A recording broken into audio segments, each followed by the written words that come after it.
కొట్టాడు. ఆయన వీళ్ళందరూ గుంపు గుంపు వస్తున్నారు. ఈయనేమన్నాడు జై శ్రీరామ్ అన్నాడు. ఒకటే వానికి ఎంత మంది గుంపు కొడుతుంటే మా తమ్ముడని నేను పోతే నాకు కూడా మొత్తం కొట్టి మొత్తం మెడ మొత్తం నింపి కొట్టిరు. మొత్తం వెనకాలు మిడకాలు మొత్తం కొట్టి మా తమ్ముడు చచ్చిపోతుండే. మొత్తం గనెట్ వేసిన వాని మీద. కానీ జై శ్రీరామ్ అంటే ఎట్లా పడితే ఆడోళ్ళకు చూస్తలేరు, చిన్న పిల్లలు కూడా చూస్తలేరు, చిన్న పిల్లలకు చూస్తలేరు. ఎట్లా పడితే అట్లా చిన్న పిల్లగానికి చూడండి మేడం. అగోండి చిన్న పిల్లలు ఎంత వయసు ఉంది వానికి. గొడవల్లో పోతారా ఆయన? గొడవల్లో పోతారా?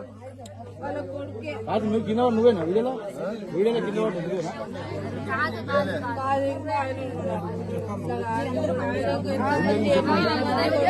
అట్లా కొడుతుంది. ఒక్క నెలలో 2 సారి కొట్టింది. చెప్తే